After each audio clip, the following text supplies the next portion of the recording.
Hi guys, నా పేరు కళ్యాణ్. ఈరోజు మన క్లాస్ వచ్చేసి టాపిక్ వచ్చేసి రిజల్యూషన్. ఈ HD, full HD, SD, 4K ఇవి ఉంటాయి కదా, వీటి గురించి మనం ఈరోజు తెలుసుకుందాం. ఎవరైతే బిగినర్స్ ఉంటారో వాళ్ళకి స్టార్టింగ్ ఓవరాల్గా ఆ సాఫ్ట్వేర్ ఓపెన్ చేసేటప్పుడు వాళ్ళకి ఒక థాట్ వస్తుంది. ఇంతకు మనము సాఫ్ట్వేర్ అయితే ఓపెన్ చేసాం, ఇంతకీ ఏ రిజల్యూషన్లో వర్క్ చేయాలి, ఏ ఫ్రేమ్ రేట్లో మనం తీసుకోవాలి అనే డౌట్ అయితే చాలామందికి వస్తుంది. సో వాళ్ళ కోసం నేను ఈ క్లాస్ అనమాట. అయితే ఫస్ట్ మనం ప్రీమియర్ సాఫ్ట్వేర్ ఓపెన్ చేయగానే మనకి ఇలా ఇంటర్ఫేస్ అనేది ఓపెన్ అవుతుంది కదా. ఓపెన్ అయిన వెంటనే నేను ఫర్దర్గా ప్రతి టూల్ గురించి అలాగే అన్నిటి గురించి చెప్తా, కాదనట్లేదు. బట్ ఏంటంటే సాఫ్ట్వేర్ ఓపెన్ చేయగానే రిజల్యూషన్ గురించి చాలామందికి ఐడియా ఉండదు కాబట్టి ఫస్ట్ ఏ రిజల్యూషన్ తీసుకోవాలన్న అదొక డౌట్గా మిగిలిపోద్ది కాబట్టి నేను వాళ్ళ కోసం ఈ వీడియో. ఫస్ట్ సాఫ్ట్వేర్ ఓపెన్ చేసుకున్న తర్వాత మనకి ఇంటర్ఫేస్ ఇలా ఉంటుంది. ఇంటర్ఫేస్ అలాగ ఓపెన్ అయిన తర్వాత మనం ఏదైతే వర్క్ చేయాలనుకుంటున్నామో ఫస్ట్ ఆ ఫుటేజ్ యాడ్ ఉందో మనం అది పక్కన పెట్టేసుకొని ఫస్ట్ మనము ఈ రిజల్యూషన్ అనేది సెలెక్ట్ చేసుకోవాలి. రిజల్యూషన్ ఎలా తీసుకోవాలి అంటే నేనైతే మీకు తర్వాత షార్ట్ కట్స్ ఇవన్నీ చెప్తాను. నేను డైరెక్ట్గా మీకు రిజల్యూషన్ గురించి చెప్తాను కాబట్టి డైరెక్ట్ ప్రాజెక్ట్ తీసుకుంటున్నా.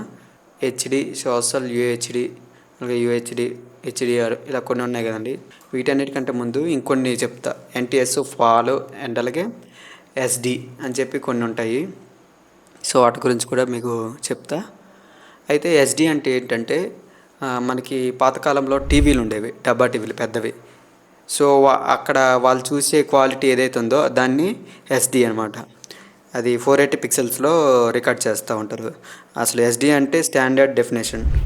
సో పాతకాలంలో ఫస్ట్ అది దాంట్లో రికార్డ్ చేసేవారు. అండ్ అలాగే హెచ్డి అంటే హై డెఫినేషన్, ఇది 720 పిక్సెల్స్లో రికార్డ్ చేస్తారు. సో వీటికి దానికి డిఫరెన్స్ ఏంటంటే పిక్సెల్స్. ఎస్డీలో 480 పిక్సెల్స్లో మనం షూట్ చేస్తాం, హెచ్డీలో 720 పిక్సెల్స్లో షూట్ చేస్తాం. ఫ్రేమ్ రేట్స్ అంటే ఏంటంటే ఇప్పుడు చాలామందికి 24 ఫ్రేమ్స్, 30 ఫ్రేమ్స్, 60 ఫ్రేమ్స్, 120 ఫ్రేమ్స్ అని చాలా ఫ్రేమ్స్ అయి ఉంటాయి కదా. సో వాటిలో ఏది తీసుకోవాలి? 24 ఫ్రేమ్స్ అనేది కంప్లీట్గా ఇండస్ట్రీ వాళ్ళు, ఈ ఫిలిమ్స్ కానీ షార్ట్ ఫిలిమ్స్ తీసేవాళ్ళు ఈ 24లో వాళ్ళు షూట్ చేస్తారనమాట. అదేంటంటే సినిమాటిక్ లుక్ని ఇస్తూ ఉంటుంది. సో ఈ 30 ఫ్రేమ్స్ ఏంటంటే నార్మల్గా కంటెంట్ క్రియేటర్స్కి వాళ్ళు యూజ్ చేసుకోవచ్చు. ఇంకా 60 ఫ్రేమ్స్ అంటే అది కూడా బాగానే ఉంటుంది. బట్ ఏంటంటే ప్రతి మూమెంట్ను కూడా చాలా క్లియర్గా ఉంటుంది, స్మూత్గా ఉంటుంది. మనకి లైక్ సీరియల్స్ చూస్తుంటారు కదా, మొత్తం ఒక రకమైన వరల్డ్ ఉంటుంది. అది సినిమాటిక్ ఫీల్ ఉండదు, అదొక ఫీల్ కలిగిస్తుంది. అలాగే సినిమా ఇండస్ట్రీ మొత్తం సినిమాలంతా ఒక ఫీల్ కలిగిస్తుంది. సో ఇవన్నిటికీ డిఫరెన్స్ ఏంటంటే ఫ్రేమ్ రేట్సే. 24 ఫ్రేమ్స్, 30 ఫ్రేమ్స్, 60 ఫ్రేమ్స్ అనమాట. ఇది ఏదైతే 24 ఫ్రేమ్స్ తీసుకున్నామో దాంట్లో సినిమాటిక్గా మనకు ఉంటుంది, ప్రతి మూమెంట్స్ కానీ మోషన్స్ కానీ అవన్నీ. ఎన్టీఎస్సి అండ్ అలాగే పాల్ అంటే ఏంటి, వీటి గురించి కూడా మీకు ఎక్స్ప్లెయిన్ చేయడం చేస్తాను. అయితే ఎన్టీఎస్సి అంటే నేషనల్ టెలివిజన్ సిస్టమ్ కమిటీ. ఇది మన టెలివిజన్కి అనలాగ్ కలరింగ్ ఎన్కోడింగ్ సిస్టమ్ అంటారు. అండ్ అలాగే పాల్ అంటే అబ్జర్వేషన్ పేజ్ ఆల్టర్నేట్ లైన్ అనమాట. సో ఇది మన టెలివిజన్కి ఇంకో అనలాగ్ ఎన్కోడింగ్ సిస్టమ్ అనమాట ఇది. సో వీటికి డిఫరెన్సెస్ ఏంటంటే ఎన్టీఎస్సి అనేది north America, south Africa, Japan లాంటి కంట్రీస్లో ఎక్కువగా యూజ్ చేస్తుంటారు. పాల్ వచ్చేసేసి యూరోపియన్ కంట్రీస్ లాంటి దాంట్లో యూజ్ చేస్తూ ఉంటారు. సో ఇవి ఎట్లా అంటే ఎన్టీఎస్సి అంటే ఏంటంటే 24 ఫ్రేమ్స్, 30 ఫ్రేమ్స్, 60 ఫ్రేమ్స్, 120 ఫ్రేమ్స్లో వాళ్ళు షూట్ చేస్తారనమాట.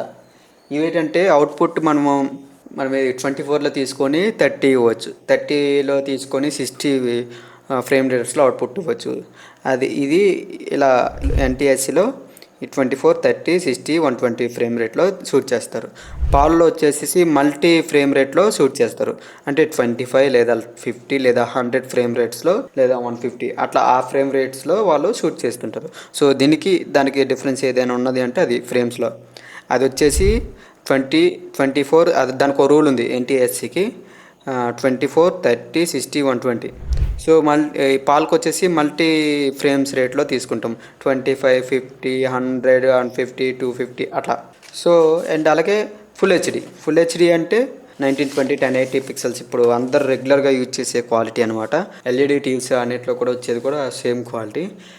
ఇప్పుడు మీరు షార్ట్ ఫిల్మ్ తీసేటోళ్ళకి కానీ లేదంటే ఫిలిమ్స్ కానీ లేదంటే చిన్న చిన్న యూట్యూబ్ కంటెంట్ చేసే వాళ్ళకి ఏంటంటే ఈ ఎన్టీఎస్సి కానీ లేదంటే ఈ పాలు కానీ ఈ రిజల్యూషన్ అనేది మీరు అవసరం లేదు, మీకు అవసరం లేదు కూడా. సో మీరేం చేయాలనుకుంటే ఇప్పుడు యూట్యూబ్ కంటెంట్ కానీ లేదంటే షార్ట్ ఫిల్మ్ తీసే వాళ్ళకి డైరెక్ట్గా హెచ్డి 1080p అని ఉంటుంది. సో అంటే 1080 పిక్సెల్స్ అనమాట. ఆ ఫ్రేమ్ రేట్స్ ఎంత తీసుకోవాలనేది అది మీ చాయిస్. మీకు అందుబాటులో ఉన్న కెమెరాలో మీకు ఏ క్వాలిటీ తీసుకోవాలనేది. షార్ట్ ఫిల్మ్ తీసేటోళ్ళకి అయితే మ్యాక్సిమం 24 ఫ్రేమ్స్ సరిపోద్ది. అండ్ యూట్యూబ్ కంటెంట్ క్రియేట్ చేసే వాళ్ళకి ఏంటంటే స్టాండర్డ్గా ఉంటుంది, మూమెంట్ పెద్ద ఉండదు కాబట్టి క్యాము. సో వాళ్ళు 30 ఫ్రేమ్ రేట్స్లో తీసుకోవచ్చు.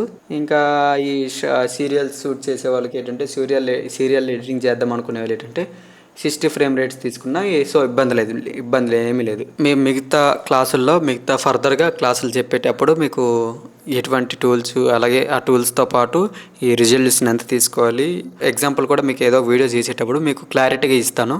సో ఇదైతే మీకు అర్థమైంది అని అనుకుంటాను. ఇప్పుడు ఇది జస్ట్ బిగినర్స్కి ఈ సాఫ్ట్వేర్ ఓపెన్ చేసిన వెంటనే వాళ్ళకి ఒక ఐడియా ఉండాలి కదా అని చెప్పేసి సో నేను చెప్పడం జరిగింది. So thank you.